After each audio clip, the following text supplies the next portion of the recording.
Monggo Bapak langsung ke mimbar.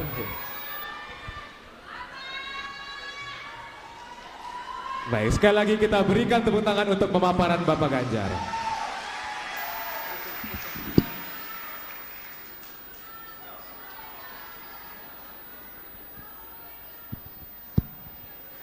Tadi yang teriak, "Bapak!" gitu kayak anak saya.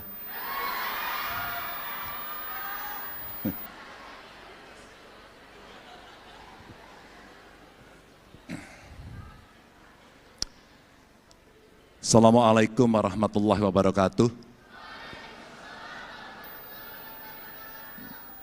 Selamat pagi, salam sejahtera untuk kita semua.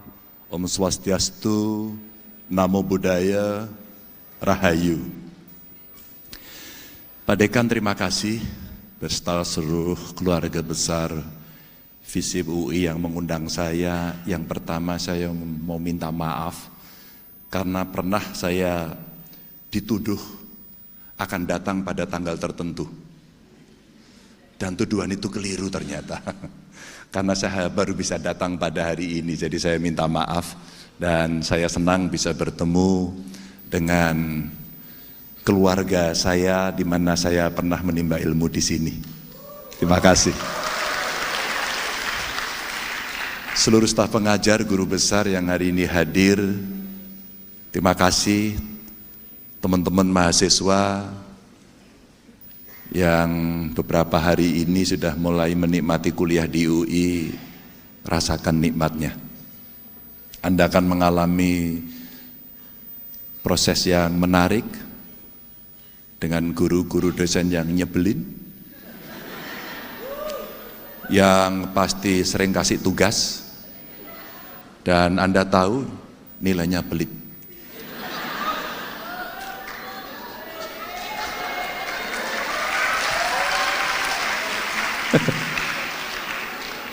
Foto itu otentik. Saya pernah kuliah di sini. Tapi ketahuilah gara-gara dosen yang nyebelin, sering kasih tugas, dan pelit, saya bisa berdiri di sini karena mereka.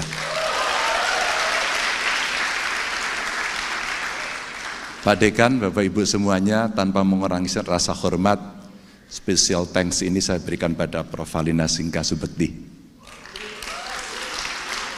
Karena beliaulah, terima kasih Prof, beliau dosen pembimbing saya, yang saya melihat wajah beliau yang stres. Ini mahasiswa nulis jelek, konten ya kurang bagus gitu ya. Itu beliau, tapi dengan kesabaran beliau akhirnya saya mengerti apa itu ilmu politik dan kemudian saya coba terapkan di sini. Dan tentu saya diundang ke sini pasti karena survei.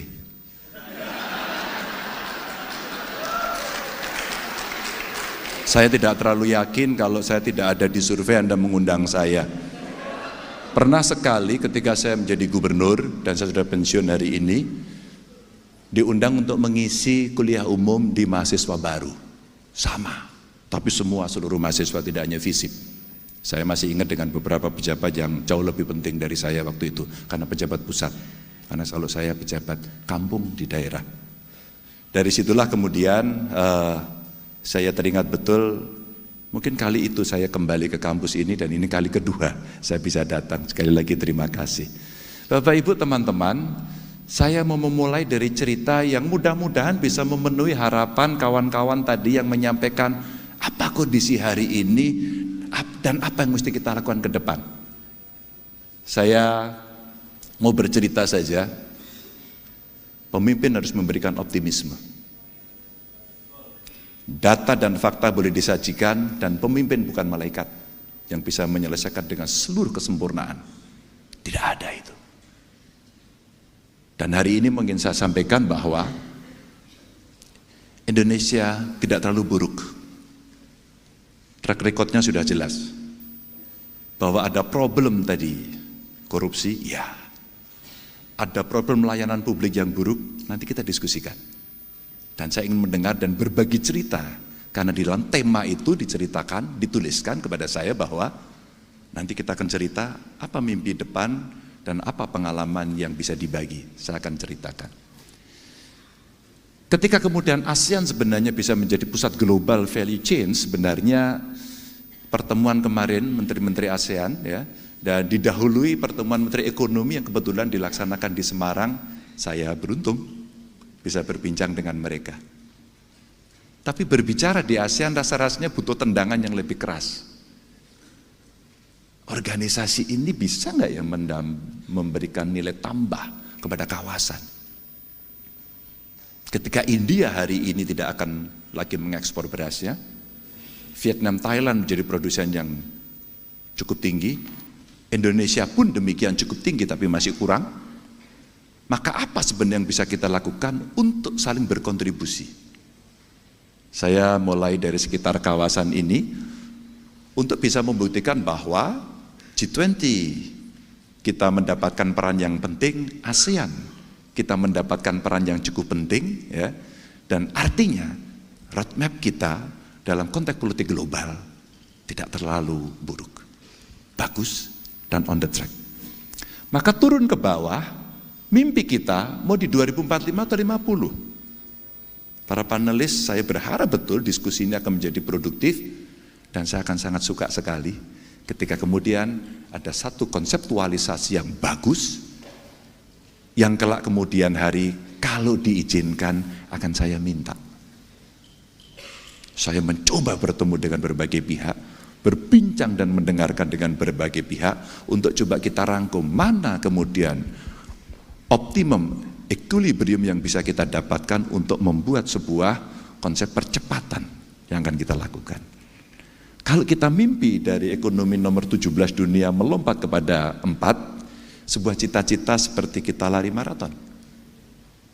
Kita yakin atau tidak untuk mencapai itu dan bagaimana cara mencapainya? Sementara kita menghadapi situasi, Bapak Ibu teman-teman, bonus demografi kita. 44% ada di kelas menengah. Saya kira sebagian diantaranya ada di sini. Dan kemudian kalau kita lihat 68% ini tenaga yang sangat produktif.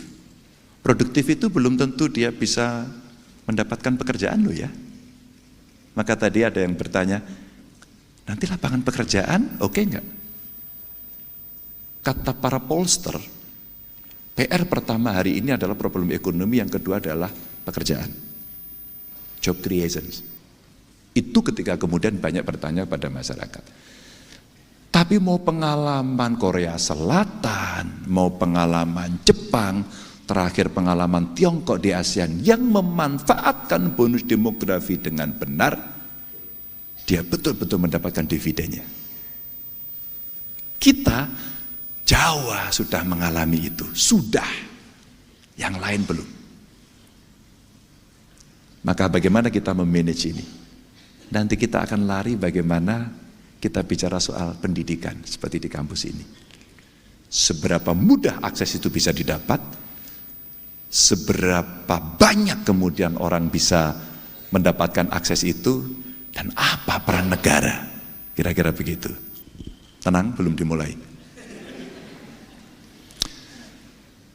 Sementara dari bonus demografi yang posisinya akan kita dapatkan hari ini, betul-betul kita diminta untuk memeras otak agar kita bisa memanfaatkan ini.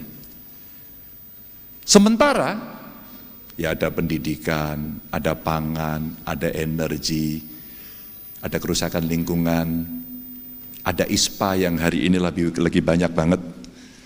Kenapa ya orang di Jakarta sekarang pakai masker lagi? Oh enggak apa-apa Bu, saya mau tanya aja. Kemarin saya coba lari-lari, semua orang bagi masker lagi, ada apa saya tanya gitu. Seorang kampung tidak tahu, ISPA apa? Oh, orang berbicara polusi. Tapi semua tetap naik kendaraan bermotor dan rame-rame di jalan raya. Nanti ini membangun kesadaran. Back. Saya mau cerita kemudian, kita butuh transisi energi untuk memenuhi kebutuhan masyarakat yang cukup gede. Nanti ada cerita pangannya juga. Saya mau cerita energi dulu karena ini penting. Kira-kira kebutuhan investasi untuk transisi energi sampai dengan 2030 itu 1.300 triliun. Dan ini saya ambil datanya dari peta jalan menuju energi bersih. Saya berbincang dengan teman-teman dari pemerintahan di Jazirah Arab, apakah itu Arab Saudi, kemarin saya ngobrol, Uni Emirat, kita bicara, Uni Emirat mau jadi tuan rumah untuk COP, apakah itu dari Paris Agreement, protokol, Kyoto Protokol dan sebagainya, seberapa serius negara-negara ini akan menuju ke sana. Karena kita bicara kondisi lingkungan yang makin memburuk. Dan bumi kita rasanya, saya tidak membawa datanya, mungkin nanti bisa dilengkapi, kapasitasnya udah terlalu banyak. Udah terlalu banyak. Maka kalau energinya masih menggunakan fosil, saya kira kita tinggal menikmati kerusakan, ya kesehatan, ya lingkungan. Maka cepat mesti menuju energi baru terbarukan. Tapi belum sukses amat kita. Saya belum melihat posisi yang cukup masif di banyak genteng-genteng yang ada di tempat kita berisi panel surya. Belum. Tapi hari ini pekerjaan itu sudah dimulai meskipun harganya masih cukup mahal. Tapi PR ini Bapak Ibu menjadi penting untuk kita selesaikan. Tapi sisi yang lain, nah ini saya taruh di atas. Ekonomi digital nasional kita itu sampai sekian 2030 ini. Data dari Kementerian UMKM itu nilainya bisa 5.400 triliun. Nanti kita akan lari pada digitalisasi.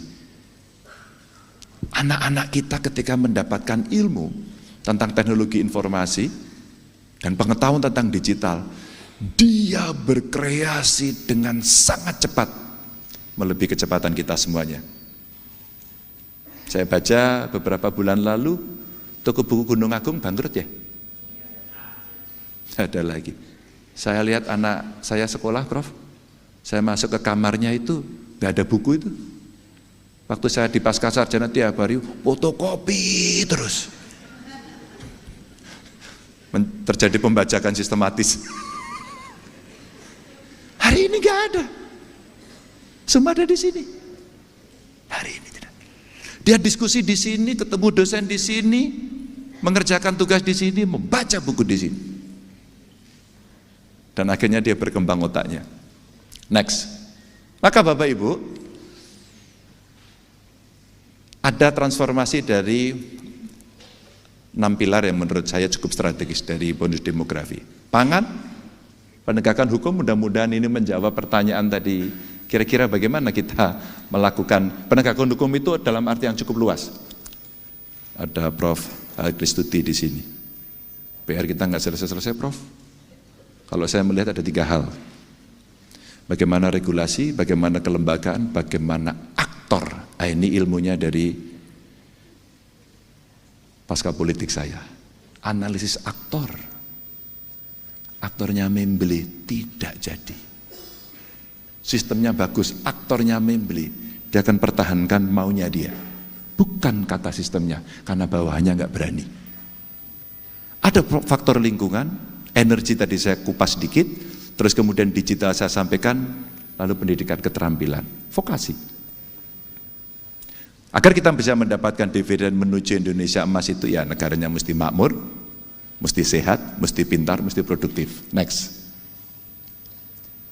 Maka Bapak Ibu teman-teman, next. Oke, boleh bangun sedikit. Makmurnya seperti apa? Pendapatan per kapita menjadi 2 kali lipat. Kita arahkan ke sana yuk.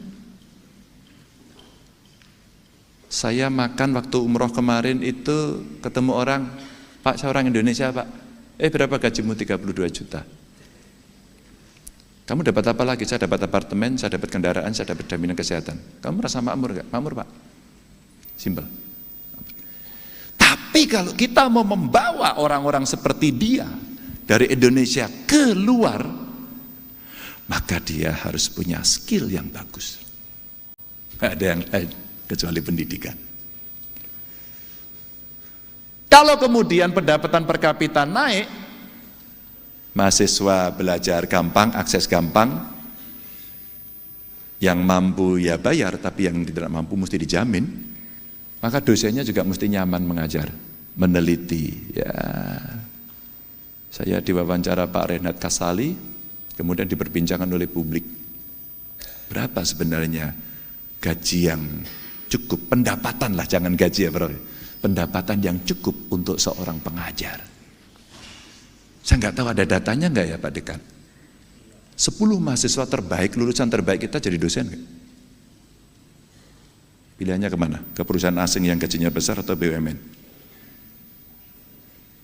Adakah insentif untuk menarik mereka agar lulusan terbaik bisa kembali kepada sekolahnya untuk mengajar? Ya bisa mengajar ke SMA, ke SD, ke PAUD semuanya lah. Mesti menjadi sehat, kira-kira akses kesehatannya. Ya kira-kira teknisnya, satu desa, satu puskesmas, satu dokter. Saya perbincangkan kemarin, kenapa sekolah dokter sulit? Mahal lagi. Saya pernah mendampingi beberapa perguruan tinggi yang akan mengusulkan program studi kedokteran. Sulitnya minta ampun. Padahal kalau kita sakit, kemana kita? Dokter. Dokternya pilihannya di puskesmas, di RSCM, di Mount Elizabeth, atau di Penang. Mungkin saya keliru, tapi rasio dengan penduduk yang masih kurang, mestinya kita berikan kemudahan itu sampai kepada kawasan industri kesehatan. Pak Ganjar ini kok belum melompatnya jauh sekali. Iya, agar kemudian peralatan kesehatannya pun kita kembangkan sendiri. Tidak semua kok harus impor, kita bisa membuat kok. Tapi tidak semuanya bergantung. Ya pengalaman kita di pandemi kemarin, apa yang terjadi? Masker pun kita tidak mampu. Saya punya mitra, Sister Province sama Chung Chong Bung Do, yang ada di Korea Selatan dan di Queensland, di Australia. Saya telepon kawan-kawan di sana, Anda punya enggak masker? Saya mau beli. Beli bukan minta. Saya mau beli. Akhirnya dikirim, enggak usah beli Pak. Kita kerjasama dikirim. Oke, dicatetin. Peralatan kesehatannya bisa enggak? Apa yang ada di? Saya mau beli. Dan akhirnya ujung-ujungnya negara yang mampu memproduksi ini ketika oksigen juga kurang adalah Tiongkok. Dan semua ngantri ke sana. Untuk bisa mendapatkan itu, hubnya ada di Singapura. Seperti itulah perdagangannya Bapak Ibu. Untuk sehat. Dan kemudian ada pendampingan kesehatan, termasuk kesehatan mental yang hari ini cukup banyak diderita orang, tapi kita lupa untuk merawat isu satu ini. Lupa, stres. Menggunakan gadget itu stres. Banyak orang belanja suami istri gitu kan. Istrinya ketinggalan diem aja, gadgetnya ketinggalan teriak-teriak. Yang ketawa mesti itu mama papanya pernah terjadi. Yang di depan punya pengalaman barangkali. Pintar, 100% lulusan mesti terserap. Dan ini cerita kurikulum. Ini cerita apakah Merdeka Belajar itu bisa berjalan dengan baik. Wajib belajarnya sekarang ya mesti kita tingkatkan 12 tahun. Tapi alhamdulillah pengalaman banyak daerah kalau kita lihat sudah oke. Sudah oke. Cuman kelompok miskin yang seringkali tidak bisa mengakses kemiskinannya tidak cepat teratasi. Saya punya pengalaman soal ini, sehingga sekolah kemudian menjadi pintu paling bagus untuk kita bisa menyelesaikan itu. Produktif. Ini saya mendapatkan satu video bagus, satu rumah tangga yang mendapatkan aliran listrik, ternyata tidak hanya penerangan yang dia dapat, produksi dengan keterampilan yang sangat sederhana. Dia maklun untuk membuat industri mebel, untuk membuat baju, dan hanya dengan modal listrik. Sederhana sekali Bapak Ibu. Dan tentu saja anggaran penelitian dan inovasi. Atau cukup enggak ya 1% dari PDB? Cukup enggak ya? Waktu ke Samsung saya tanya gedung di belakang itu gede tinggi amat apa? Bro, saya bilang gitu. Research and Development. Gedenya minta ampun. Dan hari ini saya kira Samsung sama iPhone bersaing kuat sekali di pasar dengan pendatang baru Huawei yang nanti akan bersaing.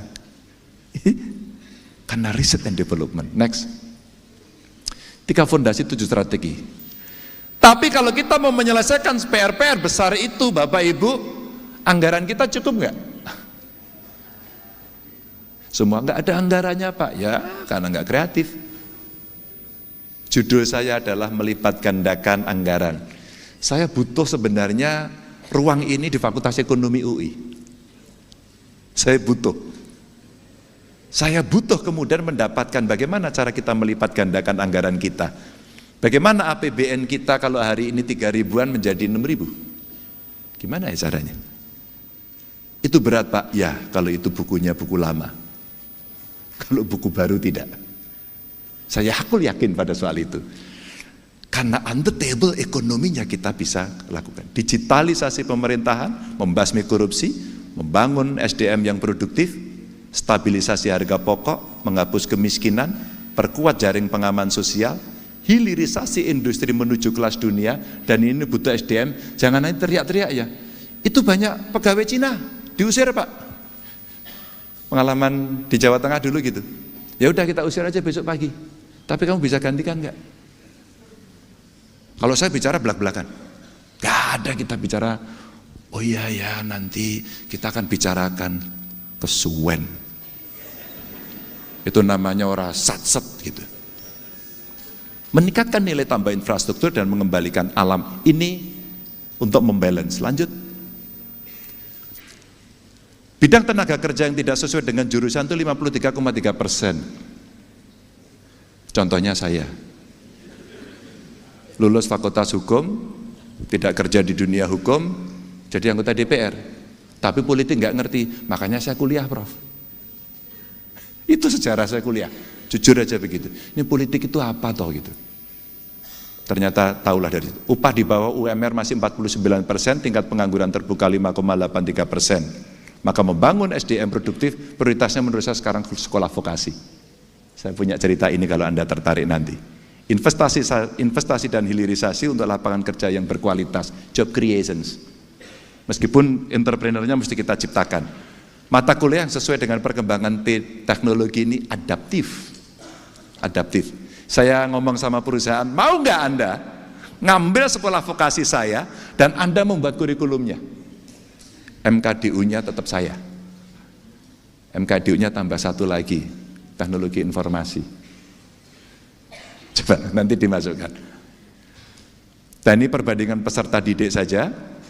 Indonesia, Tiongkok, Korea, ya ini kondisi SMA, SMK-nya, ya kita tidak ada yang menang.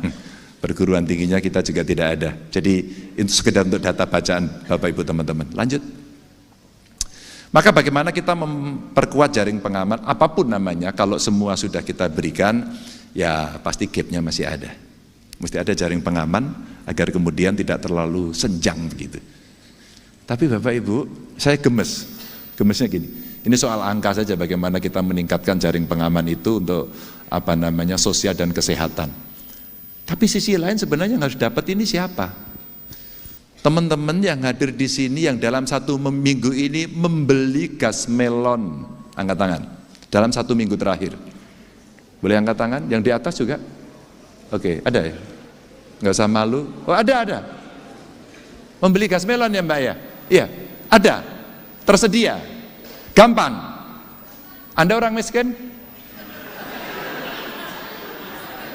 Alhamdulillah hanya 1 yang angkat tangan di sini. Saya mau ngasih cerita saja konkret, maaf, jangan tersinggung, ini hanya untuk candaan saya saja. Itulah yang terjadi, padahal udah ditulis sih. Karena data kita, data Indonesianya belum fix sampai hari ini. Ini PR-nya. Perluas jangkauan dan tingkat akses kesehatan sudah saya ceritakan, tapi basisnya mesti 1 data. Next. Bapak Ibu, maka suka tidak suka, kurangi emisi gas rumah kaca itu adalah transisi energi. Kalau kita kemudian sudah mau dan bersepakat, mari kita mesti melakukan bareng-bareng. Kalau itu tidak kita lakukan, ya kita teriak aja, teriak di sini, ada defense mechanism yang kemudian semua membela diri. Ini mesti menjadi gerakan. Ya, ekonomi hijau, ekonomi biru hari ini berjalan, ekonomi sirkuler akan dilaksanakan, ya. Laut kita belum kita kelola dengan baik, maka ini PR. Yang kelak kemudian coba kita bereskan. Detail dari ini saya bertemu dengan pelaku, saya juga bertemu dengan kawan-kawan peneliti, saya berbicara dengan mereka agar kemudian mereka bisa menyampaikan masukan mana yang kira-kira ini betul-betul bisa diimplementasikan. 2 slide lagi. Berapa menit bro? 5 menit. Oke. Lanjut. Kita mencoba satu modeling Bapak Ibu, pencapaian persentase energi baru terbarukan dari total produksi yang ada. Jadi ada skenario moderat, ada skenario optimis. Kalau 2023 menuju 2035, inilah urutan yang bisa kita capai. Ini paling moderat. Tapi kalau kita mau lebih optimis, ya kira-kira ini yang akan dilakukan. Bauran energi fosil dan bauran EBT-nya yang hari ini mesti berjalan. Dan itu butuh keputusan politik yang penting EBT ini. Karena saya pernah ketemu dirjennya, Pak EBT-nya sudah sampai di mana? Belum sih Pak Ganjar. Yang sudah dirjennya di EBT terus. Maksudnya diperbarui terus dirjennya aja, keputusannya enggak. Yang diganti dirjennya, energinya belum. Ini cerita yang muncul untuk bisa kita selesaikan. Tapi Bapak Ibu, kayak ini tidak bisa dijalankan, investasi tidak bisa masuk dengan baik, pendapatan tidak akan naik, kalau korupsi tidak kita hajar. Dan tadi 3 itu ya, menurut saya ini. Regulasinya, aturan kelembagaannya, sampai dengan kemudian aktor yang harus duduk di sana. Yang berikutnya apa? Pendidikan anti korupsi sejak dini. 35 bupati wali kota tanda tangan untuk dia mengajarkan pendidikan anti korupsi kerjasama dengan KPK. Saya tidak tahu apakah kelak ini akan berhasil karena pendidikan butuh proses. Maka Bapak Ibu, ini cerita-cerita skenario besar, maka kalau kita ingin mengambil kesempatan 13 tahun ke depan dengan bonus demografi ini, hanya satu kata saja, kita mesti lari cepat, cepat. Kalau tidak, kita akan ketinggalan dengan yang lain. Wassalamualaikum warahmatullahi wabarakatuh.